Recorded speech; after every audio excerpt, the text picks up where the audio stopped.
And New Jersey is one of the several states that are taking some steps toward reopening. The state's governor, Phil Murphy, says parks and golf courses are now open. However, the stay-at-home order remains in effect. Murphy met with President Trump at the White House on Thursday, saying the state could need between $20 to $30 billion in federal financial assistance. I spoke with Trump's senior advisor, Kevin Hassett, last night about potential plans to help the states. Well, I think that first what's going on is that some of the states are under the guidelines from Drs. Birx and Fauci and the rest of the task force, opening up and doing so in a cautious, stepwise manner. If, the virus were to go away at a relatively quick amount of time, then a lot of states could safely follow the guidelines and march through the phases, and then the economy would turn back on a lot earlier, in which case it could be that the amount of stimulus we put in right now is enough. This is definitely taking longer than many people thought, and the Phase 4 deal would, of course, have to address the problems with states because since we've turned the economy off, we've turned a lot of incomes off, so that means that those folks aren't necessarily paying taxes, and so there's a massive crater.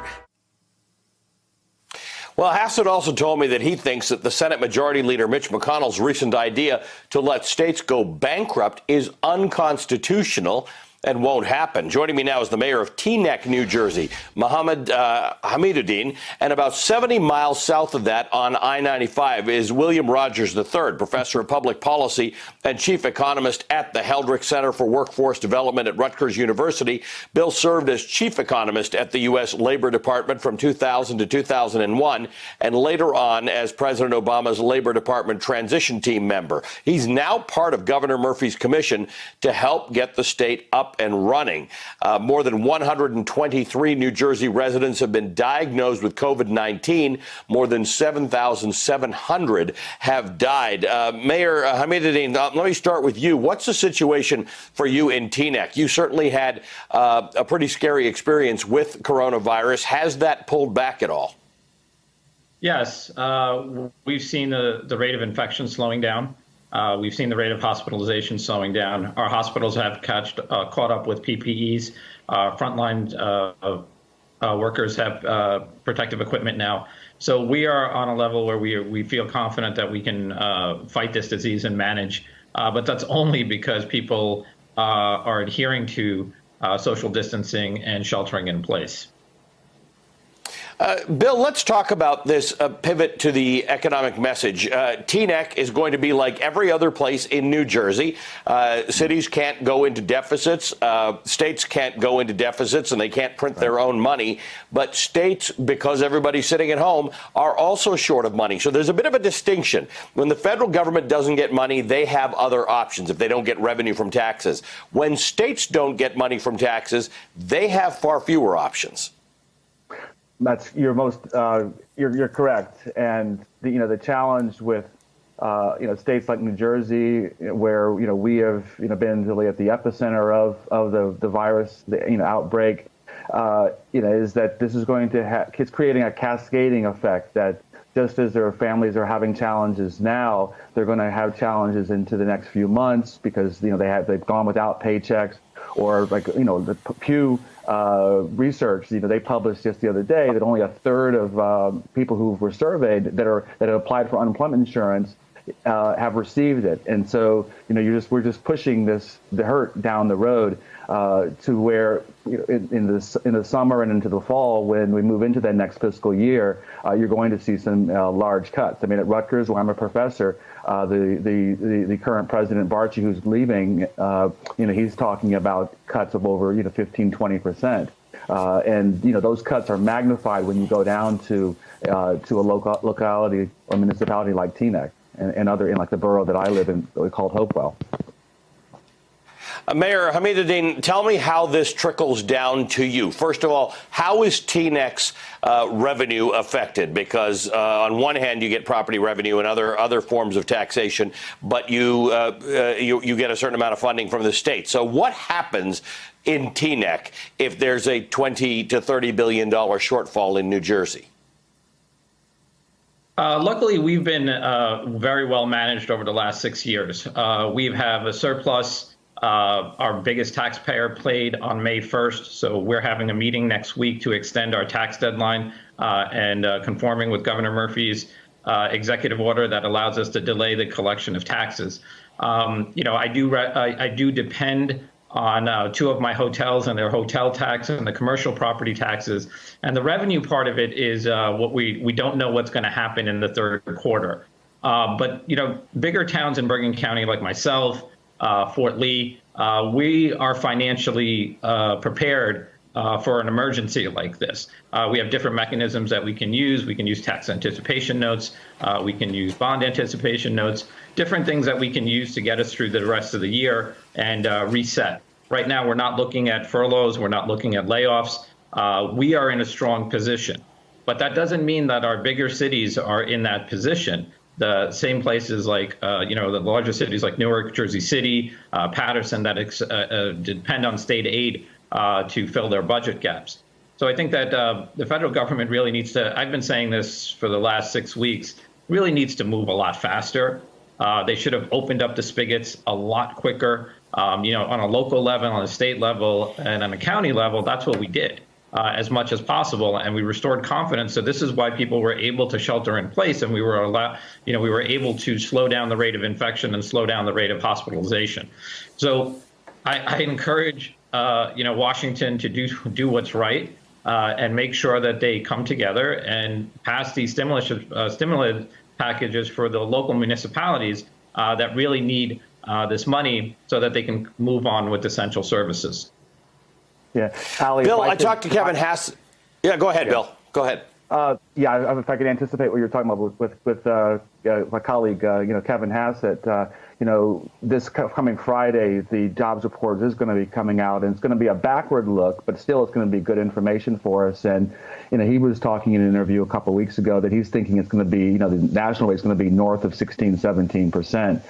My estimates are at around 17%. For New Jersey, I think our unemployment rate today is around, over 20%. So, as the mayor said, we really need Congress and the administration to be much more aggressive with getting aid down to the local level. As Tip O'Neill used to say, all politics is local. Well, all economics is local. What happens, Mayor?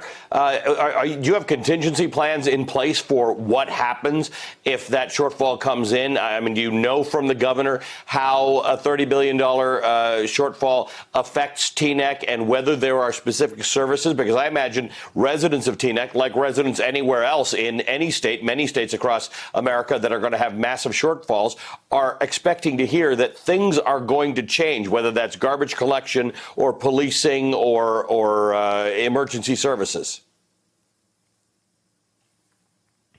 We lived through this over the last, I've been in office for a decade. And after the last financial collapse and after the last administration that was in New Jersey, we really learned not to depend on state aid for our municipal budgets. The school board is a different story because they get a lot more state aid than the municipality does. Our contingency plans, are in place. We don't expect to do layoffs. We don't expect to do furloughs.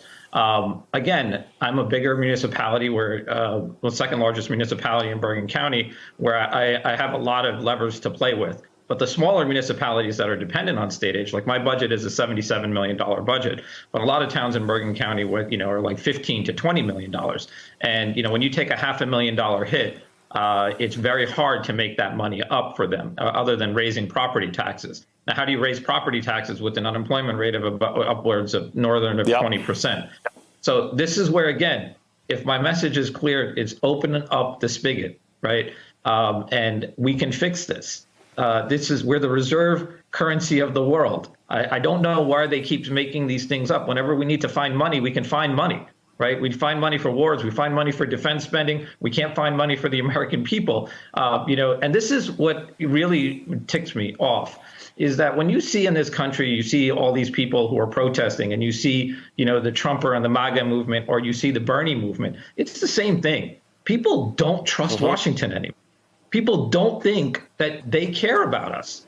And, time and time again, this is the third trauma that this country has suffered in the last 2 decades, right? And each time you think that the institutions would learn how to move quicker, and how to take care of the American people. And we just saw 2 weeks ago that the Federal Reserve again gave a $500 million loan guarantees to the Fortune 1000 companies, again, without putting any restrictions on layoffs and no restrictions on executive bonuses, right? They did the workaround, right? They couldn't get it through Congress. They knew they couldn't get it through the Senate, so they did the workaround. Yeah, so they did it through the Fed.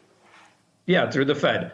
So at what point, with no oversight, right? So at what point do the American people really look at this and say, Washington really doesn't care about us? And that's why, you see people like Bernie Sanders who are very popular, and you see people like Trump who are very popular. And it's that kind of, the statement the statement that they're making is that we want an alternative because the usual suspects don't care about us. And that's why I implore both the Senate and the Congress to get together and take care of the American people.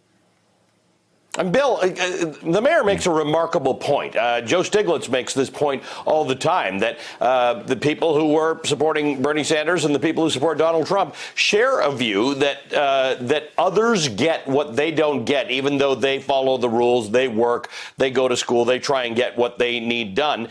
This Federal Reserve money that is going to the largest of American companies without restrictions on laying people off, without restrictions on executive compensation, and without restrictions on stock buybacks, which, by the way, we saw a lot of last week, a lot of companies buying their stock back. It does do what the mayor says. It does piss people off. It is remarkable that somehow they can figure out how to get the financial services going. The stock market had the best month it has had in 33 years. And I would imagine most Americans have had the worst month that they have had in 33 years in April.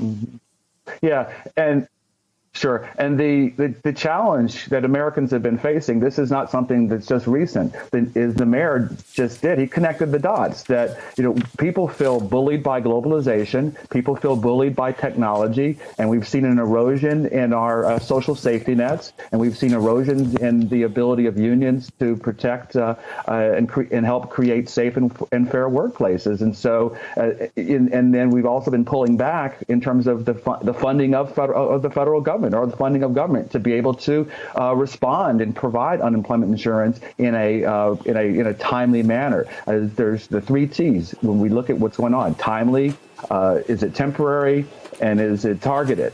And the Congress and the administration, especially the leadership in the White House, has really been failing in that manner.